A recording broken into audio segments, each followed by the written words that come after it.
Oke bro, gimana kabar kalian hari ini? Semoga kalian yang di rumah baik-baik saja dengan segala macam aktivitas kalian. Seperti biasa, saya akan menemani kalian dengan konten-konten reaction. Mari kita lihat apa saja yang dilakukan netizen di luar sana dengan segala macam kreativitas dan keunikannya. Mari kita mulai dan let's go. Kalau nggak utang nggak semangat, kuceluk, gambleh saya bilang. Tanya nih teman-teman, kalau terima WA, jatuh tempo Anda sudah lewat 2 hari, denda Anda sekian, semangat nggak? Jawaban, gak utang gak semangat itu cuman lambene wong gambleh. Utang itu justru bikin kita kepepet, bikin kita panik. Seperti halnya kalau cari uang itu adalah sebuah aktivitas. Ingat Bapak Ibu, pekerjaan yang sangat simpel saja. Seperti memasukkan benang ke dalam lubang jarum. Kalau kita duduk tenang, bisa kita melakukan hal itu. Tapi kalau ada anjing besar di sebelah kita, jekok-jekok gak karuan, air liurnya kemana-mana gitu. Bisa nggak kita masukin benang ke lubang jarum? Sama seperti tagihan yang masuk, sama seperti jatuh tempo yang masuk, sama seperti debt collector yang ngancem-ngancem. Bisa tidak kita sambil diancem terus ada bekerja dengan baik? Kalau nggak utang nggak semangat, Ari Kurnia teman-teman, dia emang terkenal tentang masalah no ribanya ya.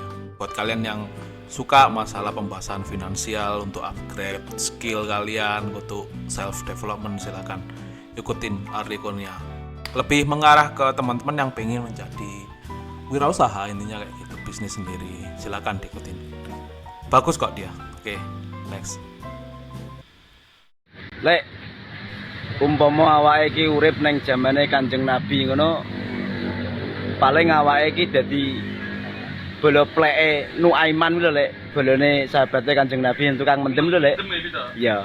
Wong mendem iki. Ya Nuaiman. Pleke ta awak dhewe mau urip nang ngene Kanjeng Nabi zamane. Iya ta? Muga-muga swarga. Ya panggah to awak dhewe pleke Nuaiman kok ya wis mesti swarga to lek, ngono lho. Iya ta? Kok endo to kuwi. Endo ta awak dhewe. Swarga nunut, neraka endo. Oke. Surga nunut. Mimpi boleh sih, mimpi boleh. Kan namanya juga ekspektasi. Siapa tahu emang bisa masuk surga, teman-teman. Ya, doakanlah. Pasti kita lakukan yang terbaik. Tapi ya namanya orang ya. Ya udahlah ya. Oke, next. Negara-negara barat rame-rame belain Israel soal konflik di Palestina, tapi negara barat yang satu ini dari dulu selalu belain Palestina. Loh kok bisa? Di saat pemimpin negara-negara barat rame-rame berkunjung ke Israel menyampaikan dukungannya, termasuk Presiden Amerika Serikat, Perdana Menteri Irlandia malah mengutuk Israel telah melanggar hukum internasional dalam serangannya ke Gaza. Dan ini nggak mengagetkan sih, karena Irlandia dari dulu memang selalu getol dalam membela Palestina. Bahkan Irlandia sendiri adalah negara Uni Eropa pertama yang menyerukan pembentukan negara Palestina. Karena mereka udah pernah ngerasain sendiri, gimana rasanya ketika negaranya diduduki penjajah, gimana rasanya ketika terus-terusan dibully dan diperlakukan semena-mena, dan gimana rasanya dicap sebagai pemberontak ketika satu-satunya hal yang mereka inginkan adalah kemerdekaan. Dan benernya solusi dari penyelesaian konflik ini udah jelas dari dulu ya, yaitu Israel dan Palestina masing-masing harus punya negara dan wilayah sendiri. Tapi di saat hampir seluruh negara di dunia sudah mengakui negara Palestina, Amerika dan konco-konconya seperti Kanada, Australia, Inggris, dan Uni Eropa seakan-akan gak ada itikat baik buat menyelesaikan permasalahan ini. Menurutku ironis sih, karena biasanya negara-negara ini yang paling kencang menentang pelanggaran HAM. Sehingga di saat masyarakat Israel sudah 75 tahun hidup sejahtera di negara yang didambakannya, masyarakat Palestina masih tinggal di kamp-kamp pengungsian dan di kota-kota yang diblokade dan gak layak huni yang lebih. Oke teman-teman, rame ya teman-teman. Mencuat lagi ini kayaknya dulu sudah rame juga. Dari tahun berapa ya yang rame dulu? Kayaknya tahun 2012-13an kalau nggak salah. Yang jalur Gaza itu sekarang rame lagi teman-teman. Artinya ya penting hadirnya PBB misalkan sekarang ini ya, yang harusnya dilakukan ya mendamaikan dan mematuhi hak masing-masing gitu loh. Warga negaranya sana kan juga butuh ketenangan untuk hidup dan lain sebagainya. Ya kalau masih niatnya mau jajah menjajah ya nggak ada kelarnya, apalagi dengan dukungan negara-negara Eropa yang notabene negara-negara besar malah kayak lebih pro dalam hal penjajahan.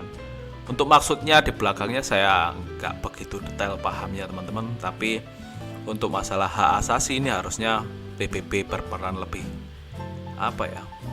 lebih detail lagi harusnya, karena kan ya di sana ada masyarakat sipil yang nggak ngerti apa-apa dan lain sebagainya. Itu ketika kita melihat video-video yang bertebaran di sosial media itu sangat ironis sekali teman-teman. Semoga ada kabar baik ke depannya agar tidak timbul korban lebih jauh lagi teman-teman.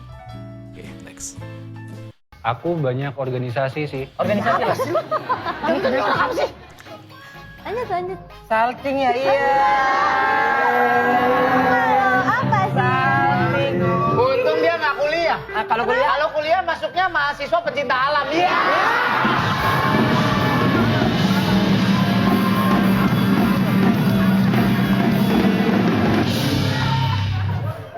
Coba tanya Eca. Surya teman-teman. Eca, Apa? Tanya apa tadi? sehat? Bagus. Kamu kenapa sih kok ngelamun? Kan denger. Iya, tapi ada yang mau ditanyain nggak? Kan kamu host. Oh ya, apa ya? BTW. BTW artinya apa sih, Cak? Kaki lidahnya By the way. keleleng. Oh, by the way. Apa ya? Lidahnya keleleng. BTW lu tau gak? Apa? Ya, by the way. Ya sama.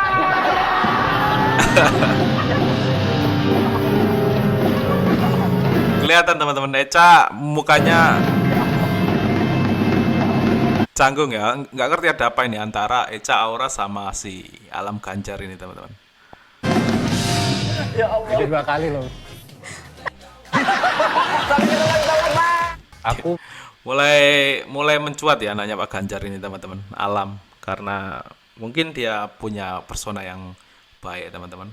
Nggak tahu nanti dia akan ikut, bapaknya nggak terjun ke politik kayaknya sih pasti ya. Oke, kita lihat untuk kedepannya akan lebih seru nih kayaknya.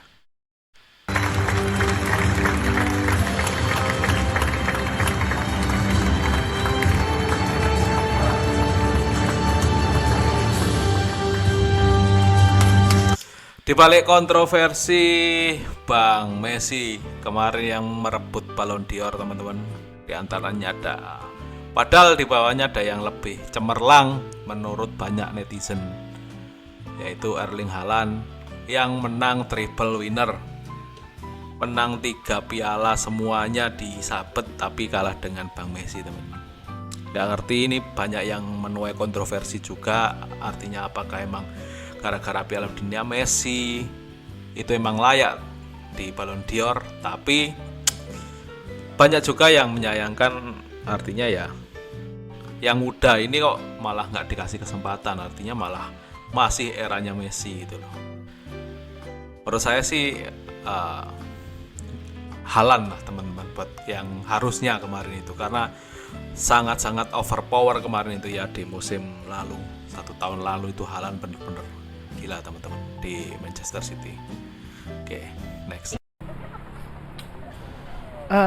Sore kak, maaf boleh minta tolong nggak kak sebentar? Minta tolong aja sih pegangin HP aku kayak gini. Boleh nggak kak? Bentar doang mau bikin video, tapi aku lupa bawa tripod. Nggak apa-apa kan? Kayak gini nih kak, sebentar. Nah biar supaya kakaknya nggak kena mobil. Iya, gitu ya kak. Iya kayak gini kak, bener. Nah, sip kayak gitu. Oke. Awalnya pasti bete sih teman-teman, kalau emang ada orang yang dikenal minta suruh pegangin HP.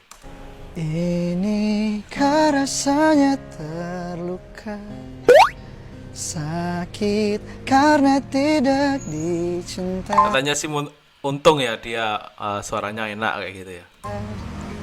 Telah aku berikan rasa seutuhnya, tapi ku cinta sendiri.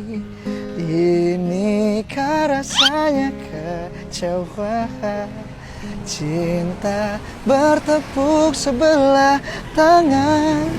Haruskah ku berjuang tetap melanjutkan, ataukah aku menghilang? Kak, maaf banget ya ganggu waktunya. Terima kasih ya kak. Orang-orang kayak gini tuh emang anjing teman-teman. Mungkin kakaknya ketika melihat video ini FYP juga apa ya, ketawa-ketawa sendiri kali ya. Mukanya maksud yang ditampilin. Oke, next. Mau dia sama cewek kayak gitu ya? Kalau baiknya dia, siapa yang nggak mau? Ya kan bang? Kalian, kalau aku kasih pilihan, kalian pilih cewek yang kayak mana? A. Jelek, tapi perawan. B. Cantik tapi nggak perawan. C. Udah jelek nggak perawan. Aduh, tapi nggak usah lah yang C. Pilihannya cuma 2, A sama B. Kalau aku sih yang B. Aku A. Kalau abang apa? Ya kalau abang sedapatnya aja Lamri. Siapapun dia, mau perawan, mau nggak perawan, cantik atau jelek, dia layak untuk dicintai. Sayang, ayo. Abang gerak dulu ya. Ayo sayang.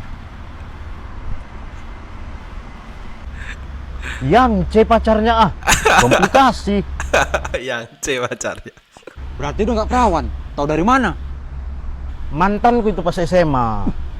Berarti udah. Udahlah. Udah apanya nih? Mau dia.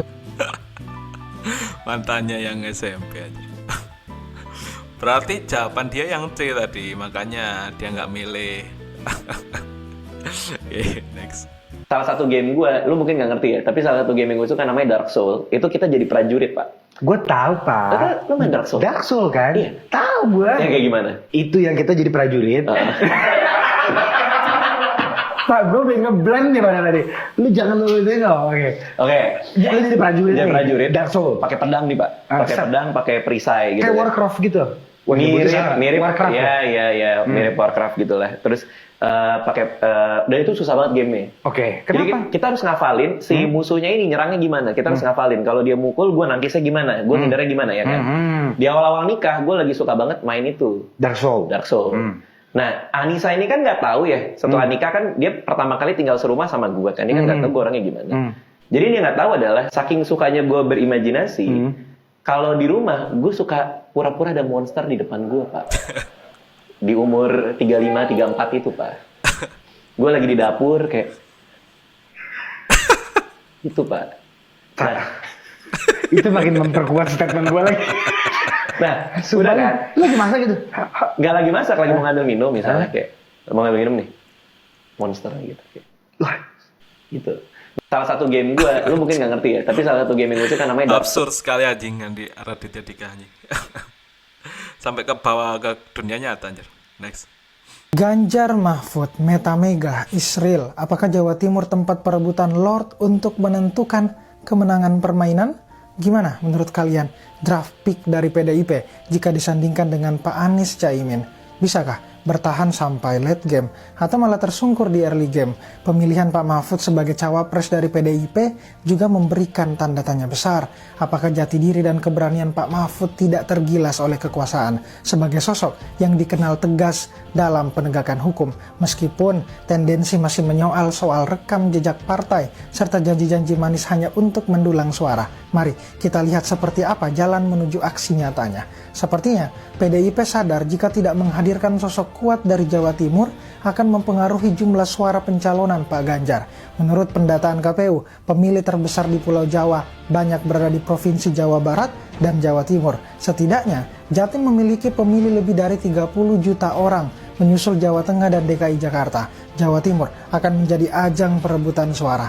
Tapi yang juga ditunggu adalah Meta Prabowo. Sekuat apapun Lord dalam permainan selalu ada comeback Israel.